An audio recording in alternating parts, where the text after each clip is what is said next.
High বন্ধুরা, Jhuma Bengali kitchen থেকে YouTube চ্যানেলে তোমাদের সকলকে স্বাগত জানাই। আজকে তোমাদের কাছে শেয়ার করতে চলেছি ফুলকপি আলু টমেটো দিয়ে নিরামিষ তরকারি। আর কিভাবে নিরামিষ তরকারিটা বানাবো সেটাই আজ তোমাদের কাছে শেয়ার করব। আমি এখানে দুটো বড় সাইজের ফুলকপি নিয়েছি। তবে ফুলকপিগুলো অফ সিজনের হলেও একেবারে কিন্তু ফ্রেশ। এই ফুলকপির রেসিপি অনেকেই তো অনেক রকমভাবে বানাও, তবে এইভাবে আমার মতো একদিন নিরামিষভাবে বানিয়ে দেখো, খেতে কিন্তু দারুণ লাগবে। যে সকল বন্ধুরা ফুলকপি পছন্দ করো না তারাও কিন্তু হাত চেটেপুটে খাবে, আর যারা পছন্দ করো তারা তো খাবেই। এখন দেখো দুটো ফুলকপি আমার কাটা হয়ে গেছে। এবার আলুগুলো ছাড়িয়ে নিয়ে এইভাবে বড় বড় টুকরো করে কেটে রেডি করে নেব। রেসিপিটি ভালো লাগলে একটি লাইক দিয়ে পুরো ভিডিওটি দেখার অনুরোধ রইল। এখন দেখো ফুলকপি আলু কেটে ধুয়ে রেডি করে নিয়ে একটা মিক্সির বলে মশলাটাও রেডি করে নিলাম। জিরে ধনে গুঁড়ো দিয়ে আদা আর কাঁচা লঙ্কা দিয়ে মশলাটা রেডি করে নেব।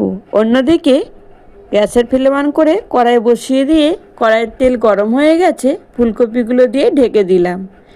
এবার ঢাকা খুলে ভালো করে নেড়ে চেড়ে ফুলকপিগুলো ভেজে নেব। ফুলকপি ভাজতে একটু সময়ও লাগে, 5 থেকে 6 মিনিট।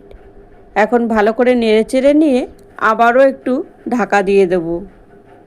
ঠিক 2 থেকে 3 মিনিট পর ঢাকা খুলব। দেখো 2 থেকে 3 মিনিট হয়ে গেছে। এবার আবারও ভালো করে নেড়ে চেড়ে নেব। এখন প্রায় আমার ফুলকপি ভাজা হয়ে এসছে। এবার কড়াই থেকে ফুলকপিগুলো আমি নামিয়ে নেব। আজকের নিরামিষ এই ফুলকপির রেসিপি যদি তোমাদের ভালো লাগে তাহলে একটি লাইক কমেন্ট শেয়ার করে তোমরা তোমাদের প্রিয় বন্ধুদের দেখার সুযোগ করে দিও। এখন ওই কড়াইতেই আরও একটু সাদা তেল দিয়ে কেটে রাখা আলুগুলো দিয়ে ভালো করে নেড়ে চেড়ে 2 থেকে 3 মিনিট ভেজে নিলাম। এবার দিলাম লবণ ও হলুদ দিয়ে ভালো করে নেড়ে চেড়ে আরও 1 মিনিট ভেজে নেব। এরপর দেব কেটে রাখা টমেটো, 1 চামচ ঝাল লঙ্কার গুঁড়ো। এবার ভালো করে নেড়ে চেড়ে নেব। ঝালটা কিন্তু তোমরা তোমাদের মতো দিও, যেরকম ঝাল খাবে ঠিক তেমনটাই দেবে। এবার 2 মিনিটের জন্য একটা ঢাকনা দিয়ে ঢেকে দিলাম। দেখো টমেটো প্রায় সিদ্ধ হয়ে গেছে। এবার ভালো করে নেড়ে চেড়ে নিলাম। এবার পেস্ট করে রাখা আদা কাঁচা লঙ্কা জিরে বাটাটা দিয়ে দিলাম।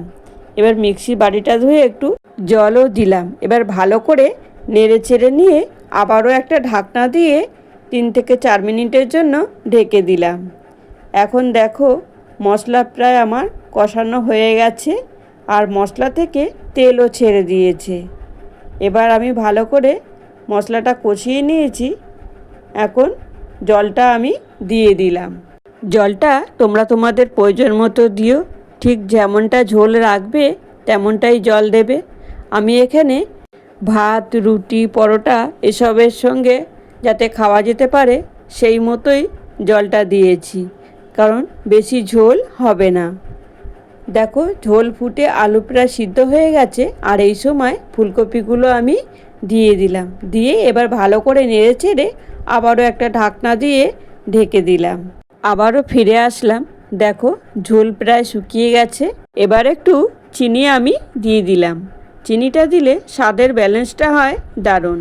এরপর একটু কুচিয়ে রাখা ধনেপাতা আমি রাখছিলাম, ধনেপাতাটা দিয়ে ভালো করে নেড়ে চেড়ে নামিয়ে নেব। আজকের রেসিপি তোমাদের কেমন লাগলো একটা কমেন্ট বক্সে কমেন্ট করে জানিও। আর রেসিপি খুব ভালো লেগে থাকলে তাহলে একটি লাইক দিয়ে পাশে থাকা বেল বোতামটি প্রেস করে দিও। তাহলে আমি যত নিত্য নতুন ভিডিও আপলোড করব সবার প্রথমে নোটিফিকেশন তোমাদের কাছেই পৌঁছাবে, আর তোমরা তোমাদের সময় ও সুযোগ মতো আমার দেওয়া রেসিপিগুলো দেখে নিতে পারবে।